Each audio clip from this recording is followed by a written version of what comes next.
Kelly.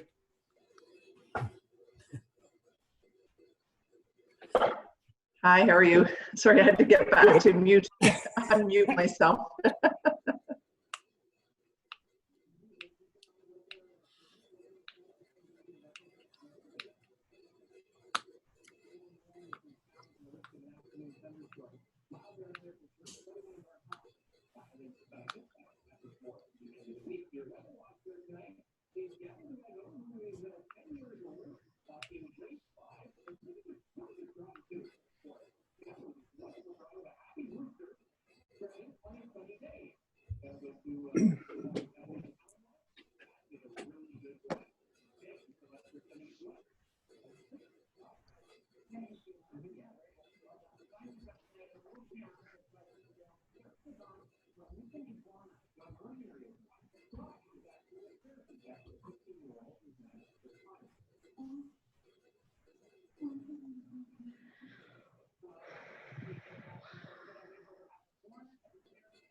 To whom the bell tolls.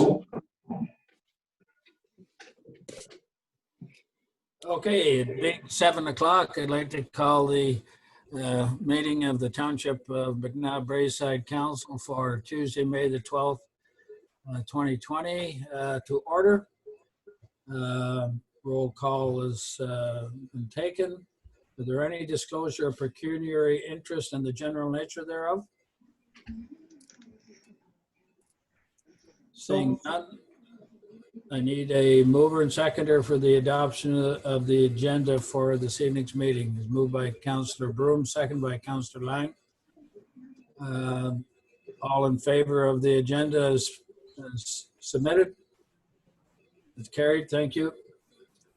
There's no delegations. We're right down to item 6.1, mover and seconder for the minutes of the special council meeting on May the 12th. Councillor Lang, Councillor Jacob. Any questions or comments or concerns about the minutes? Seeing none, all in favor of accepting as submitted? Carried, thank you. 6.2, the May 19th regular council meeting, a move by Councillor Jacob, second by Deputy Mayor Armstrong. Any questions or concerns in regards to that meeting? Seeing none, all in favor of the minutes as submitted? Carried, thank you. We're on to reports of committee. 7.1, consolidated financial statements, moved by Councillor Jacob. Oop. Uh-oh. No, you're still there. I just lost everything. We can hear you.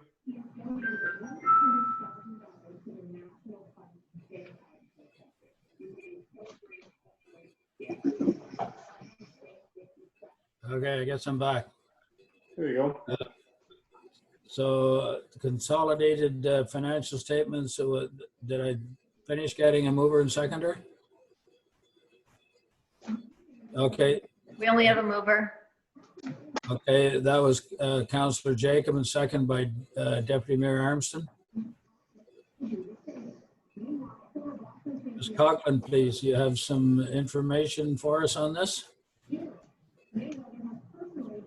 Yes, so the audit was a little bit more challenging this year with the limitations and restrictions with COVID-19, so it did take longer than initially planned.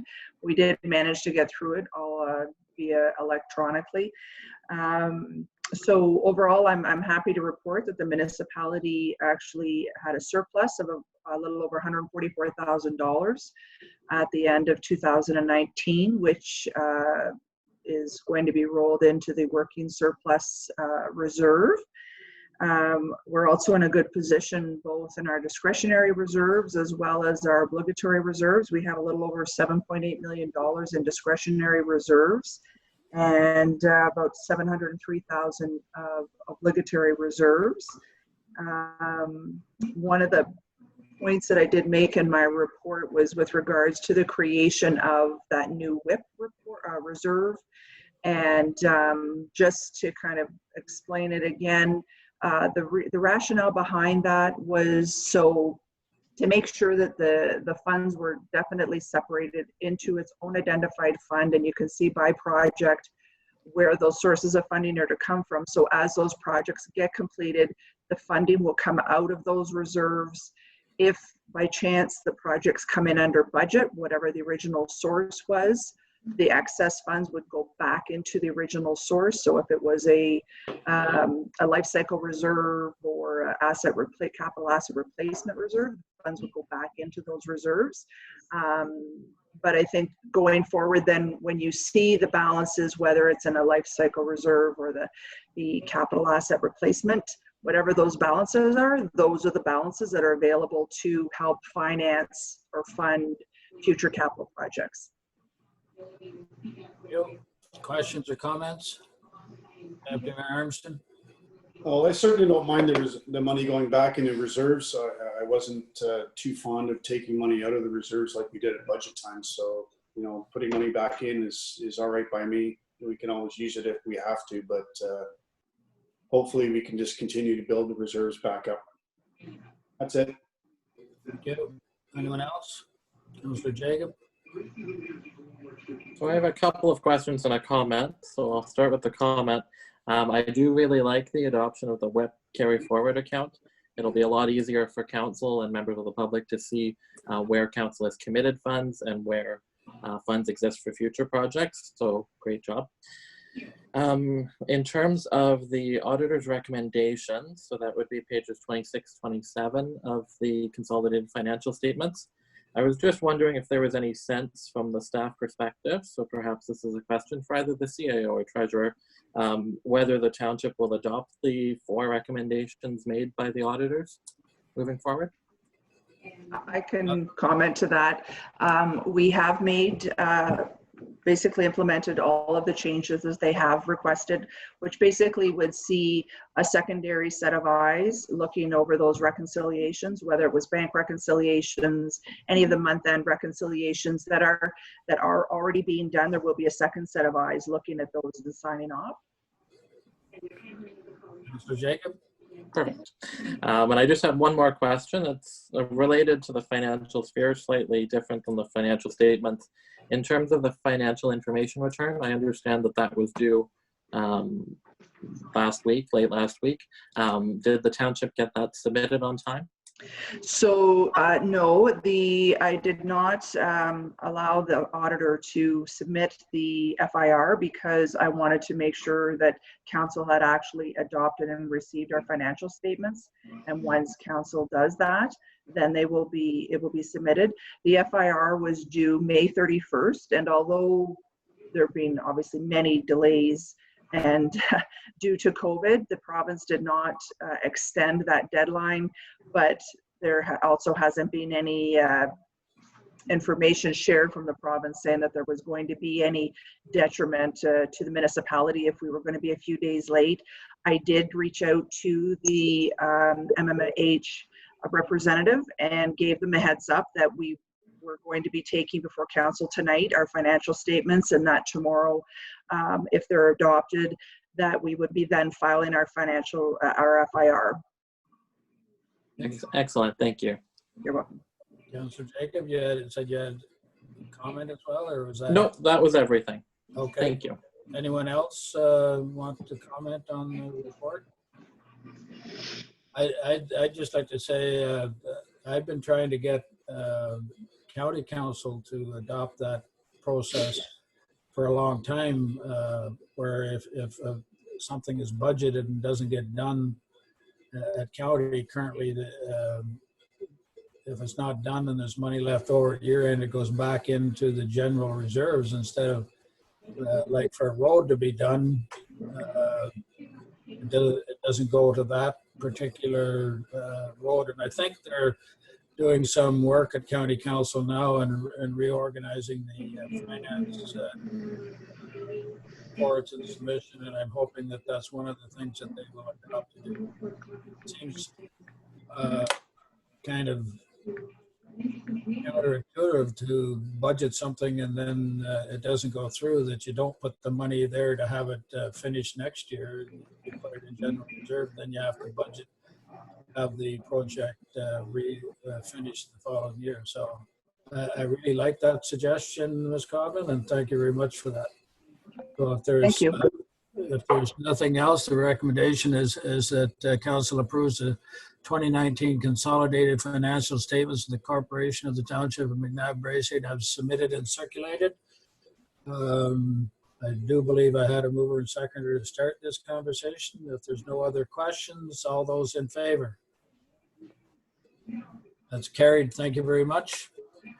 We're on to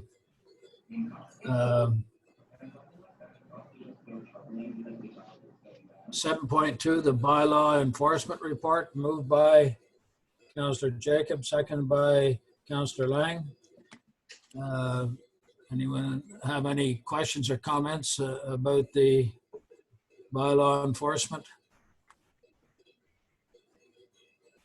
Seeing none, recommendations the council accept the bylaw enforcement report for the month of April 2020 as information submitted and circulated. All those in favor? Carried. Thank you.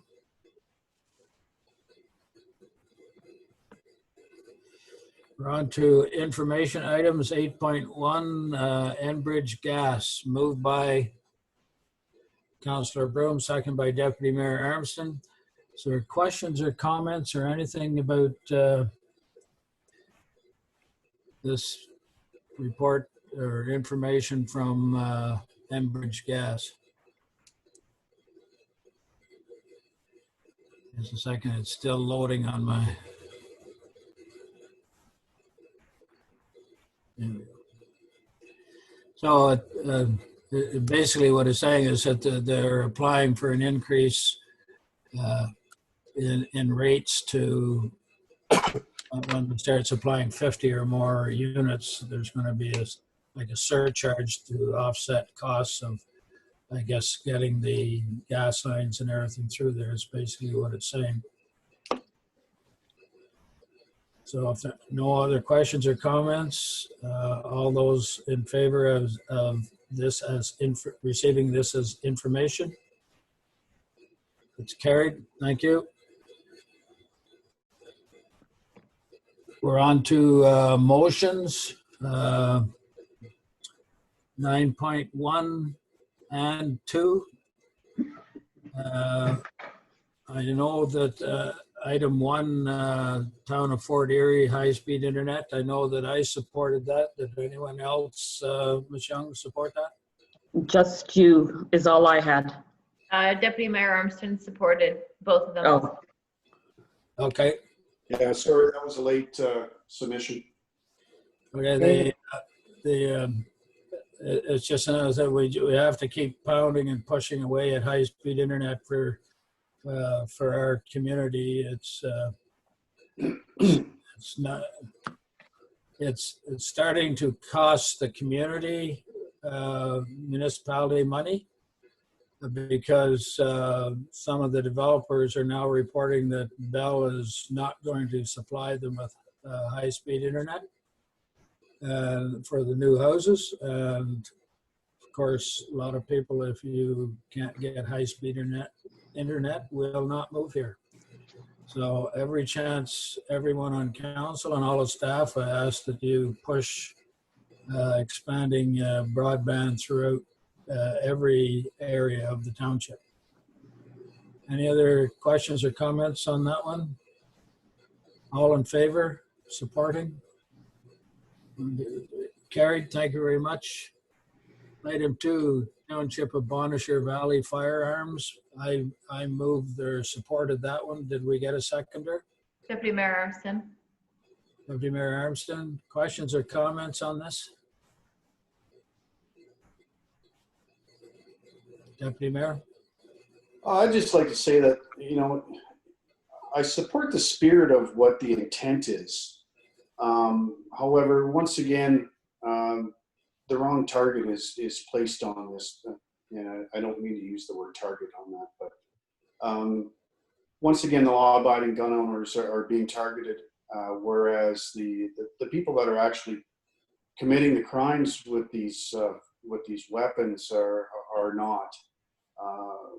Taking guns away from law-abiding citizens that go through the proper process of getting them registered and storing them properly are being hit by this, whereas those that want to commit crimes will find a way to find illegal arms, which this bill does nothing to deter. It does nothing to enforce, and it does nothing to penalize those that use firearms illegally. And if it was stronger on that aspect, I might be more supportive of it. But the fact that there are some hunters and farmers out there that are going to have to turn in their weapons as a result of this, I just can't support it. Anyone else?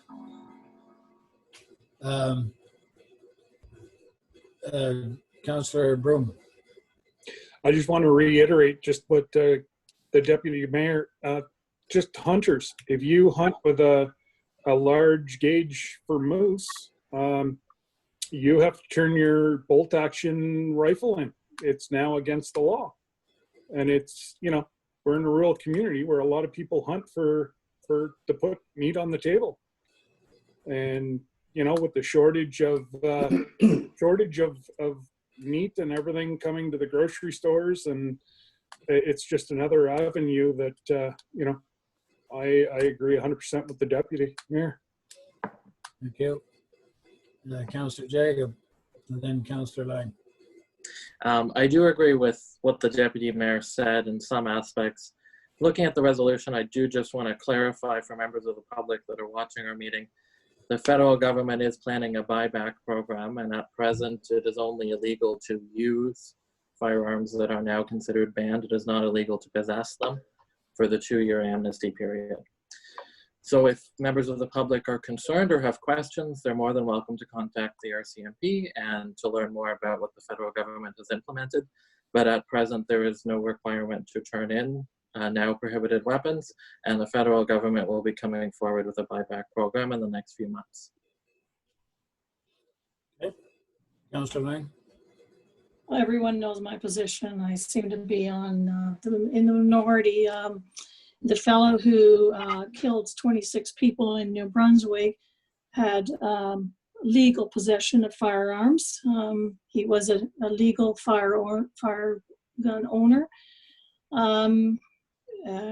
Murders committed in Toronto recently, they all owned guns legally. I cannot support this motion. I just cannot, from a moral standpoint.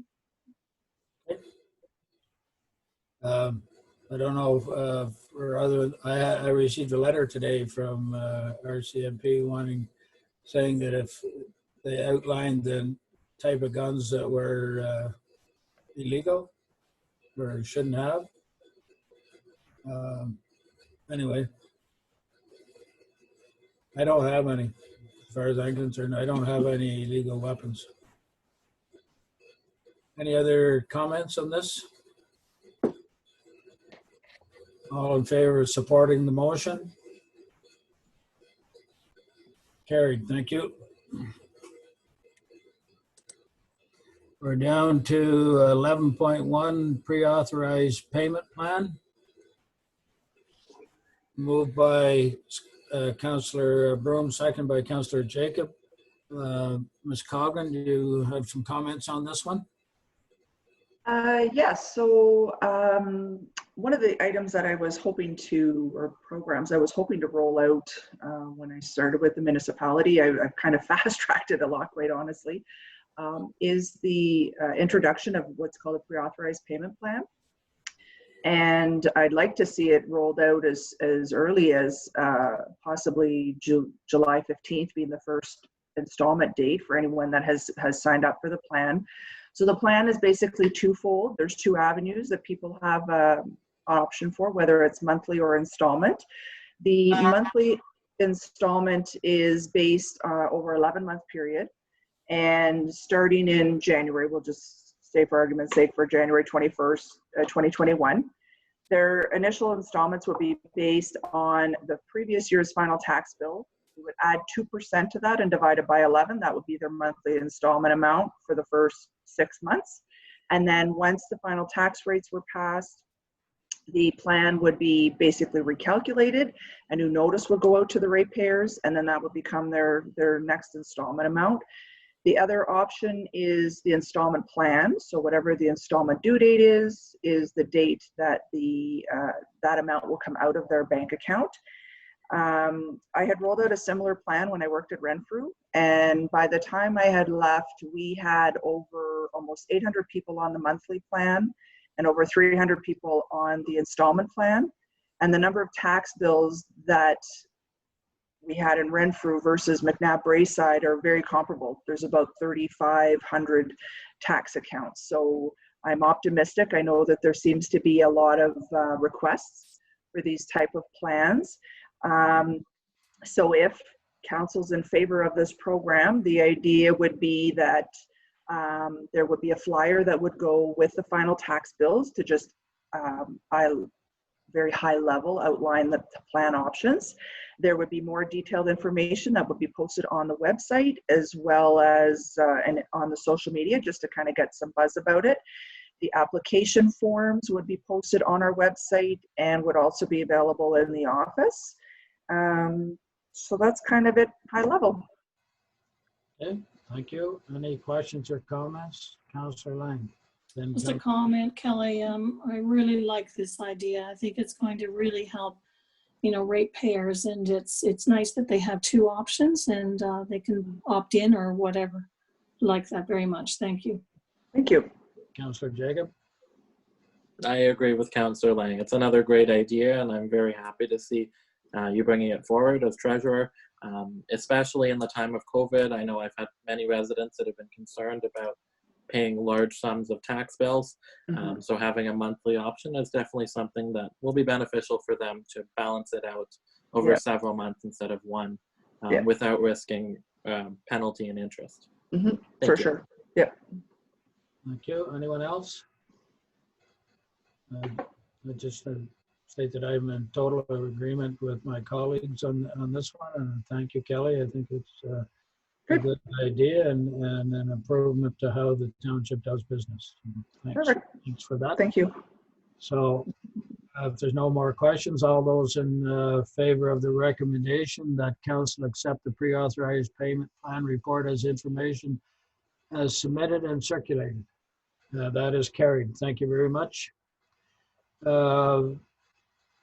Ms. Lee, is there anyone on video out there that has any questions of the public, any public member? No, there's nobody on tonight. Nobody. Yeah. Deputy Mayor Armstrong.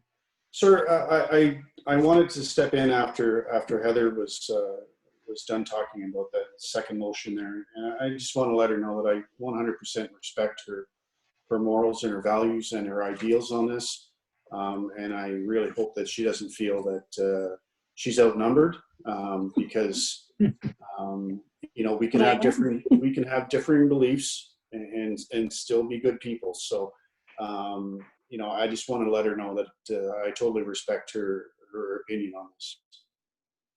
Thank you. Any other comments while we're at it? No.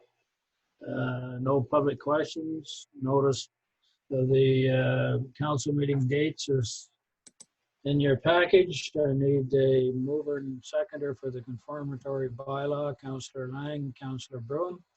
All in favor? That is carried. Thanks very much. Thank you, staff, for the good work you're doing. And meeting's adjourned. See you next Tuesday. Thank you.